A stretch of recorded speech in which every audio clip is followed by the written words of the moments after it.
República Argentina, una hermosa mañana en Corrientes. La verdad que una temperatura muy, pero muy agradable. Está con nosotros el candidato a senador nacional, Eduardo Vizqui. ¿Cómo le va? ¿Cómo está? Gracias por venir. Buen día, la verdad que un domingo especial, ¿eh? Te digo, domingo Del Día de la Madre, nada más y nada menos, ¿no? Un domingo particular. Tengo que hacer un asadito ahora, algo para agasajar a las madres de mi familia. Se hace complejo, ¿no?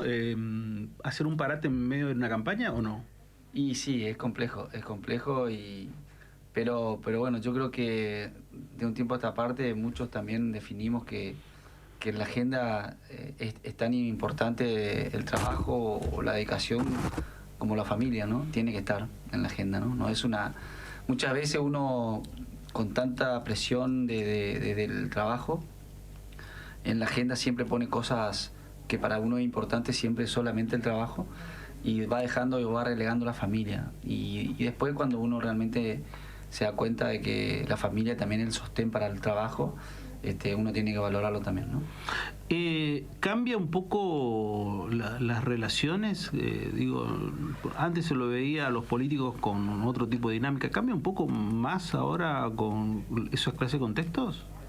La pandemia nos cambió todo, ¿no? Nos dimos cuenta de muchas cosas y fundamentalmente también creo que, y en esto en especial, tiene que ver con las mujeres.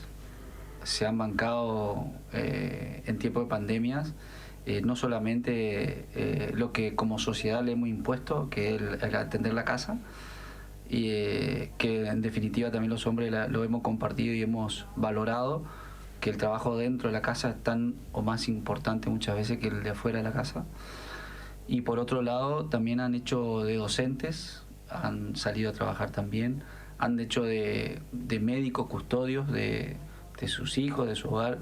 La verdad que si no valoramos realmente lo que ha hecho la mujer en este tiempo, seríamos muy hipócritas. Y en este caso, como políticos también tenemos que entender ese rol cada vez más y trabajar para ello. Entonces, cuando hablamos de la mujer, relacionamos directamente a la familia, y por eso hablo de la agenda también, que tiene que estar la familia, la mujer y demás, ¿no? Quiero comenzar por lo del día de hoy, una entrevista a Sergio Massa, que decía Sergio Massa que va a convocar, una vez que terminen las elecciones, van a convocar un contexto de una conversación entre todos los sectores, empresarial, trabajadores, obviamente dirigentes políticos. ¿Cómo toma eso? Y objetivamente es muy bueno, ¿no? Yo creo que sin lugar a dudas, cuando hablamos de diálogo, cuando hablamos de poner a todos en la mesa y debatir política de Estado a mediano y largo plazo, es excelente la idea, ¿no? Lo que pasa es que lamentablemente venimos de una historia en Argentina en la que también me recuerdo en la reelección de Cristina Kirchner, que también iba a convocar al diálogo, que fue solamente motivo de discurso, y para después de asumir su segundo mandato, para enero estábamos todos peleados de nuevo, digamos, ¿no? Entonces yo no sé si muchas veces cuando este sector político se ve hackeado por sus errores y por la mala administración de los recursos públicos, intenta valerse de este tipo de iniciativas para recuperar el centro de escena y recuperar un poco también la legitimidad del gobierno y la gente. La verdad que está muy devaluada la palabra del gobierno, la palabra del presidente, fundamentalmente, que tendría que ser nuestros líderes para salir de esta crisis. Y eso me llena de dudas. Yo creo que siempre que haya una convocatoria al diálogo es importante estar. Lo importante es que quede claro, digamos, que no vamos a ser sujetos nuevamente de una utilización política, ¿no? ¿Qué quiere decir eso? ¿Que no se van a prestar al diálogo o qué? No, te dije recién, hay que estar, hay que dialogar, pero hay que tener claro cuáles son los lineamientos en los que se va a trazar ese trabajo de diálogo o lo que sea, ¿no? ¿Será una oposición de qué característica? Constructiva. Así funciona nuestro sistema en Corrientes. Sin dudas tiene que ser para aportar. Y de hecho, bueno, nuestro planteo, y lo ha hecho el gobernador siempre, es salir de la grieta, ¿no? Y eso significa que nosotros tenemos que ir con un mensaje claro hacia el Congreso de la Nación, donde tenemos que plantear cuáles son las potencialidades y oportunidades que tiene nuestro norte grande, Corrientes, y a partir de ahí empezar a buscar la gestión que permita que se puedan colocar eslabones a la cadena productiva correntina para que podamos generar empleo y podamos potenciar nuestras industrias, y buscar que dejemos de ser una provincia de generación de materias primas a tener una provincia en que podamos tener la posibilidad de dar valor agregado a ellas y generar empleo y riqueza, ¿no? Sí, la consulta va por el lado de decir, bueno, en este contexto y en este contexto que se analiza, que ustedes pueden llegar a tener mayoría en ambas cámaras, con un gobierno nacional de otro partido político, bueno, ¿no será un foco de conflicto, no será un punto de quiebre importante, digo, por lo que significa la historia de la política argentina? Yo te hablo de la lógica en la que yo pienso. Fui ejecutivo y comúnmente fui oficialismo. Creo que la oposición de la construcción entiende perfectamente que un rol legislativo es aportar ideas, aportar proyectos y tratar en lo posible de que la ejecución siempre la va a llevar adelante el que está gobernando. Y si nosotros entendemos eso, para hacer cualquier otro tipo de iniciativa tenemos que ganar las elecciones dentro de 2 años. O sea, en 2023 tendrá que un sector político, este espacio político que hemos creado de Juntos por el Cambio, deberá hacer las propuestas estos 2 años siguientes, y si la Argentina elige ese camino de propuesta, podremos ejecutar dentro de 2 años. Pero mientras tanto, el que ejecuta es el actual gobierno. Entonces tenemos que proponer y esperar que el gobierno apruebe. Y si no lo hace, si no ejecuta, pues estarían las elecciones dentro de 2 años para que elijan otra propuesta y podamos ejecutarla nosotros, en todo caso, lo que proponemos, ¿no? O sea, ya no se define el 2023 en esta elección. Toda elección termina siendo una señal que conduce a cambio, ¿no? Y está bueno entender de que, por ahí vos me preguntabas sobre la nota de hoy de Massa, tiene un sentido completamente distinto al que se tomó después del 12 de septiembre, donde se cambió el gabinete hacia colocar ministro barra brava, digamos, para profundizar una política que venía siendo equivocada y que la gente lo votó así. Y de hecho aceleraron hacia el populismo, hacia la dádiva, hacia tirar billetes, y todo el mundo entiende que hoy estamos corriendo detrás de la inflación. Así que esas equivocaciones son las que van llevando a que la gente se termine hartando y termine votando otra cosa también dentro de 2 años. Bueno, eso se verá dentro de 2 años. Los tiempos van cambiando, las situaciones van cambiando. Lo que vemos es que hoy la gente tiene una gran incertidumbre, no tiene claro cuál es el futuro de la Argentina, no tiene claro cuál es la salida, y hasta tenemos un contexto ya de por sí que, salvo que algo pase como suele acostumbrarnos por ahí a veces las economías, el país está en una franca situación de crisis durante 2 años más, por lo menos, y seguramente con un contexto inflacionario de entre 40 y 50%, si las cosas siguen más o menos así, los 2 años siguientes, digamos. Entonces, la situación es cómo empezamos a pensar en el desarrollo productivo, cómo generamos empleo, cómo generamos riqueza, y salimos de un estado prebendario en el que, si no lo sostiene a muchos argentinos, y aún así tenemos un 50% de pobreza, digamos, ¿no? Entonces, la verdad que necesitamos un país completamente distinto a partir de ahora, ¿no? ¿Cómo analizan desde la política la presencia de figuras como la de Javier Milei, por ejemplo? Porque va a estar en el Congreso, todo indica que estará también en el Congreso. ¿Cómo lo miran?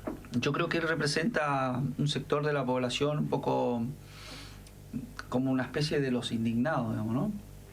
Incluso él aborrece de la política, pero para participar de la política. Y veo que después, muchas veces pasa también con la izquierda ultranza, ¿no? Que tira el mensaje que parece que tiene que ver con lo que muchos piensan, pero en la ejecución a veces no se puede lograr, o en la práctica no se puede llevar adelante, ¿no? Borrar todo y empezar de nuevo, eso no existe, digamos, no hay así. Porque hay otros que piensan distinto, y vos con un 10% de intención de voto, querés borrar el 90%, digamos, ¿no? Me parece que eso son cuestiones que son casi como cliché o marketing para un sector electoral determinado, que está bien que esté representado, pero que no genera realmente después práctica en la vida política cotidiana, ¿no? En lo institucional hay un par de temas que no caben dudas que el Senado lo va a tener que resolver. Algunos que no lo resolvió todavía, como ser el Procurador General de la Nación, nada más y nada menos, y ahora con la vacante dada por la salida de Elena Hayton de Nolasco.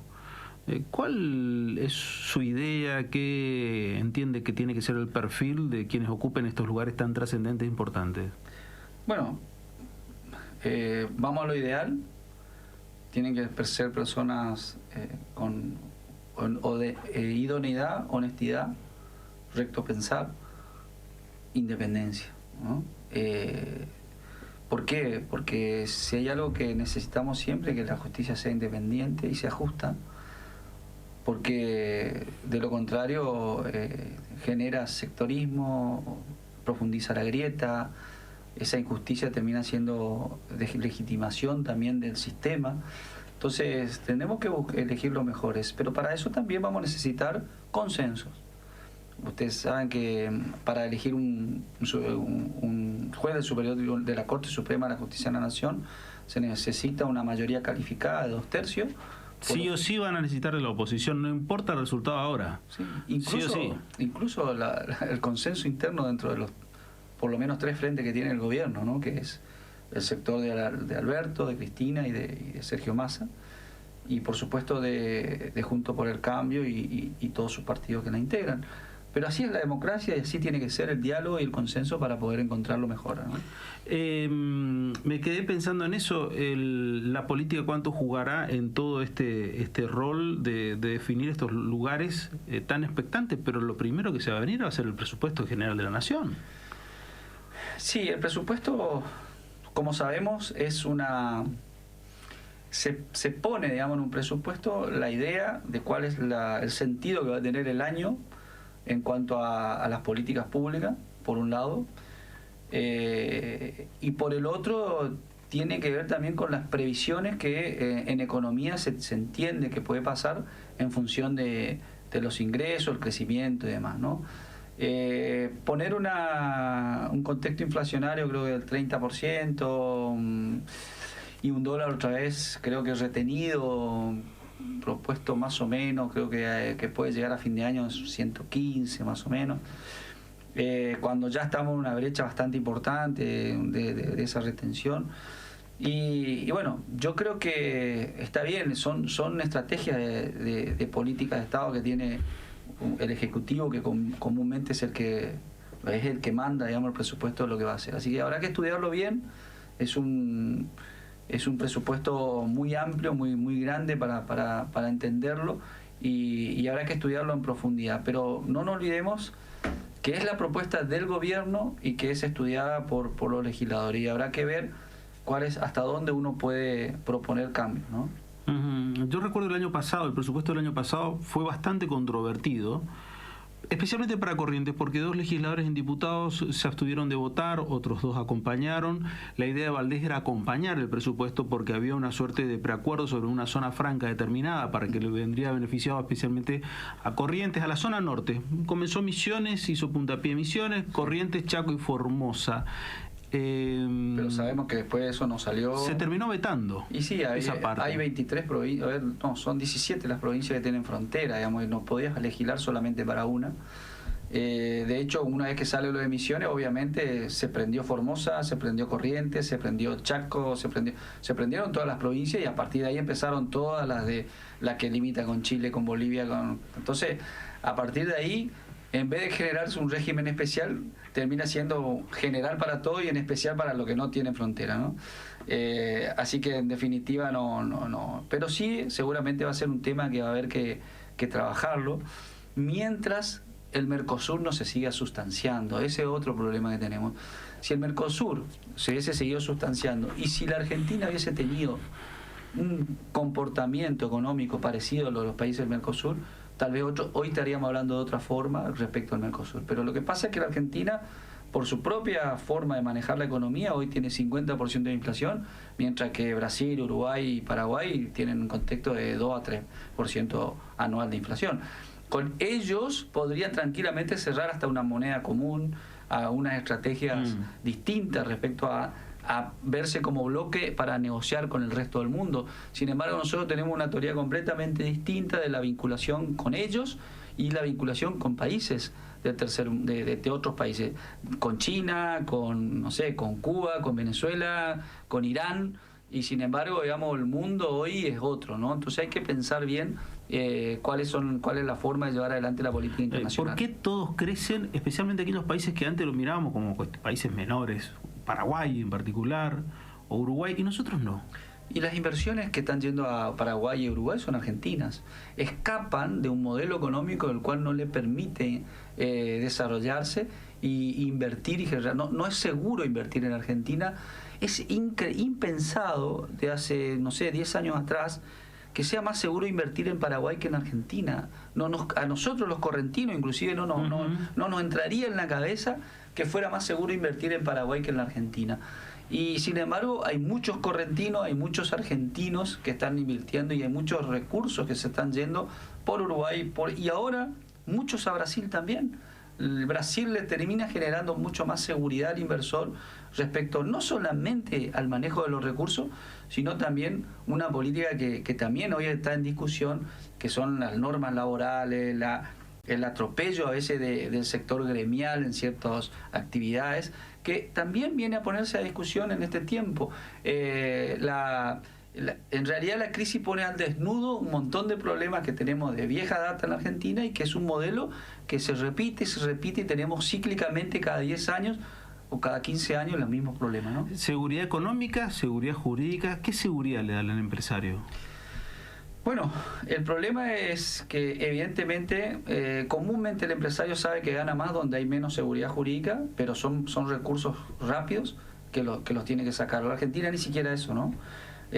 También esto de Vicentín, por ejemplo, fue una mala señal, porque entender que con cepo más la posibilidad de que te expropien una empresa privada, termina siendo señales que al inversor lo hace huir despavorido, ¿no? Entonces, no solamente el inversor extranjero que podría asociarse con inversores nuestros, sino que también inversores argentinos que terminan yéndose, ¿no?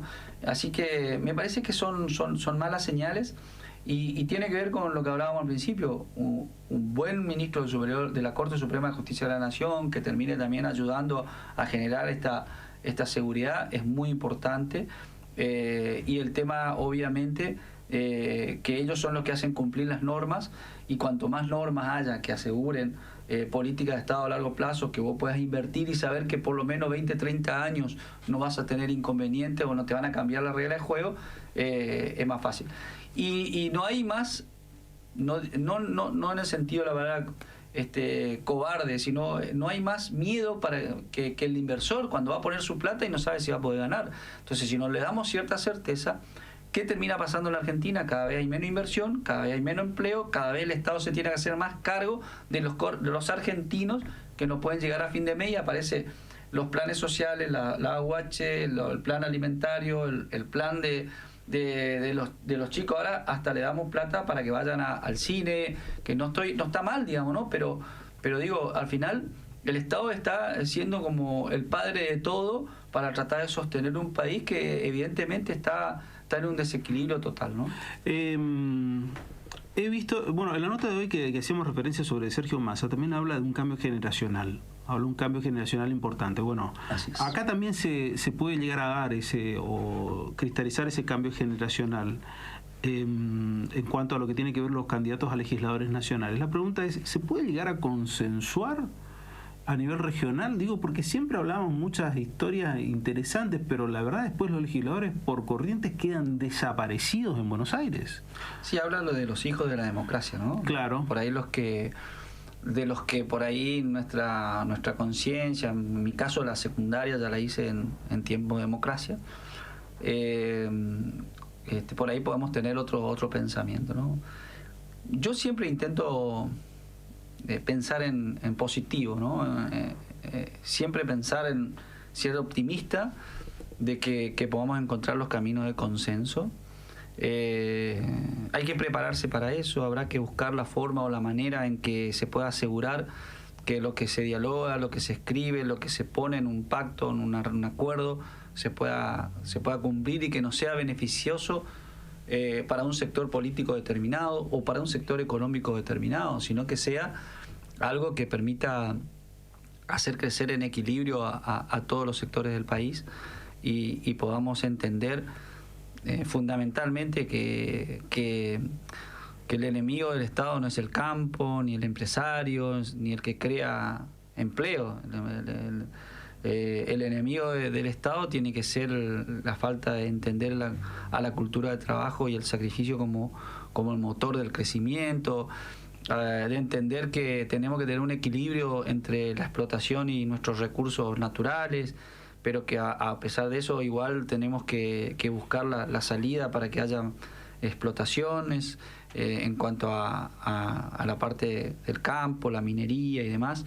Entonces tenemos que, no sé, a mí me parece que es mucho más obvio de lo que parece, pero evidentemente en este país no hemos entendido para ese lado, o hay fracciones que le han resultado más útil entender de otra forma la ideología, ¿no? Hay muchos que hicieron buenos réditos políticos con la grieta. Por supuesto. La radicalización le sirvió a muchos, El duro, el malo, el jefe, todo eso le sirvió a unos cuantos. Exactamente. Bueno, por ahí, ese sí es cierto que por ahí el cambio generacional puede entenderse que justamente los que venimos después de la dictadura no nos bancamos mucho ese liderazgo de capataz de estancia, ¿no? Nos bancamos otro tipo de liderazgo, el liderazgo de la posibilidad de que todos los proyectos pueden ser útiles y pueden ser apoyados siempre y cuando tengan un buen objetivo y no recibir órdenes permanentemente, ¿no? Entonces, parece que hay un cambio de liderazgo que esta generación de la que habla por ahí el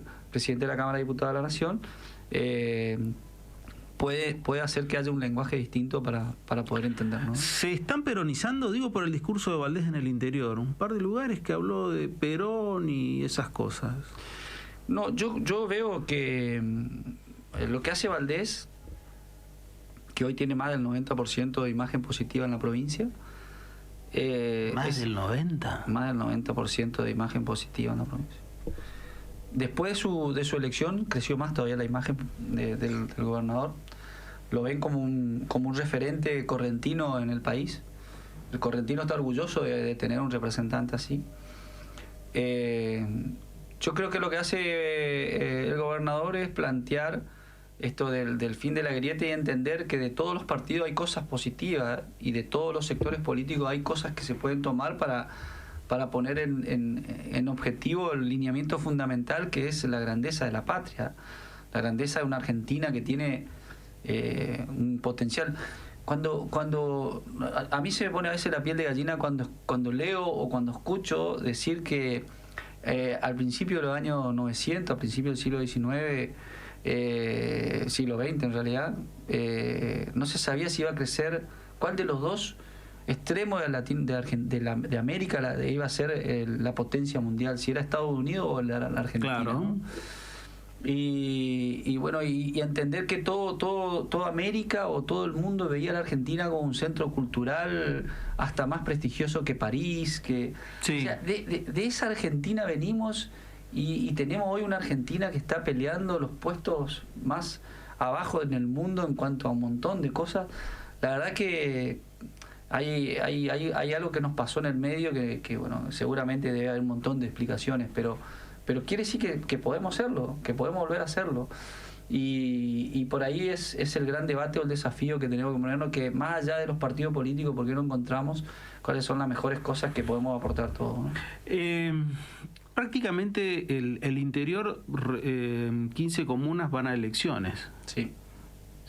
Lo escuché la otra vez a un dirigente político que me dijo, mirá que la gran mayoría las ganamos.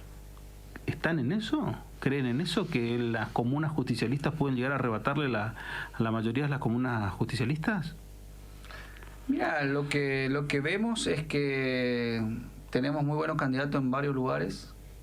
La recepción de la gente es muy buena. las veces que he caminado en alguna de estas localidades encontré al vecino pidiendo cambios y en algunos casos hasta el hartazgo de una política relacionada al peronismo, al justicialismo fundamentalmente, donde ellos manifiestan la hipocresía de que no se puede seguir así y que evidentemente se sienten como estafados, mentidos por una ideología que supuestamente privilegió al pobre, pero lo que hizo fue generar más pobres, ¿no? Y me parece que ese es como una ola que viene o un viento de cambio que viene que puede sorprender a muchos en esta elección de noviembre, ¿no?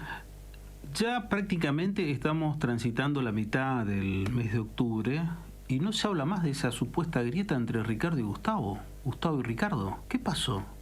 ¿Todos de acuerdo? ¿Todo en paz y armonía? ¿No existe más eso que especialmente la oposición se alentaba y algunas voces internas alentaban de una división del radicalismo? Yo creo que después de la gran bisagra de todo esto, tal vez pudo haber sido la convención de este año, donde se definieron muchas cosas y quedó claro los roles, ¿no? Entonces a partir de ahí hay un gobernador reelecto con un porcentaje muy alto y hay una expectativa de cómo va a ser esos 4 años que vienen para Corrientes y hay que apoyar.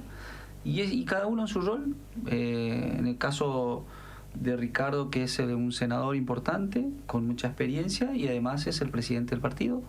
Por lo tanto, conduce con responsabilidad una parte de todo esto y por supuesto, esto que significa ser gobernador para Gustavo Valdés, que es muy importante en este tiempo para definir lo que va a venir en estos próximos años. Así que cada uno en su lugar. En el camino al Congreso, bueno, yo creo que hay 2 que tienen asegurado la banca, por lo menos el Senado de la Nación, que es el caso suyo como el de Camao Espínola. ¿Es factible trabajar en conjunto? Por lo menos ya le pregunté hoy si a nivel regional, pero a nivel local, ¿es factible los legisladores, tanto senadores como diputados nacionales por Corrientes, que trabajen en forma conjunta, cosa que no se ha visto nunca hasta ahora? Pues es que tengo hace mucho tiempo, antes de que mismo Camao sea político, tengo buen diálogo con él. De hecho, periódicamente solemos tener un café por medio, una charla. Lo veo muy factible la posibilidad de tener un diálogo con él y tal vez ponernos de acuerdo en algunos temas y tratar de lograr que para Corrientes lleguen cosas importantes. Y lo veo a él permeable en la posibilidad de ayudar, sea cual fuera el gobierno que esté de turno, así que eso habla bien de él y por ahí creo que puede ser muy bueno para Corrientes. Bien, tramo final, ¿por dónde pasará? ¿Se centrará en Paso de los Libres?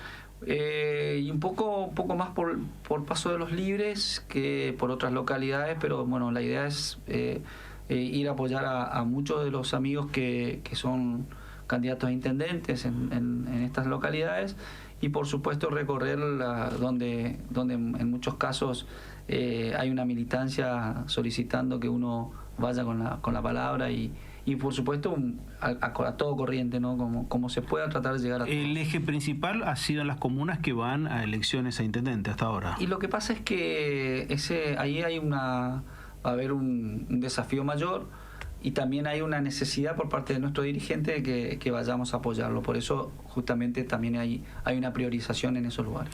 Muchas gracias por venir. No, gracias a vos por la invitación. Que tenga buena jornada, gracias. Bueno. El senador, candidato a senador nacional, Eduardo Vizqui con nosotros.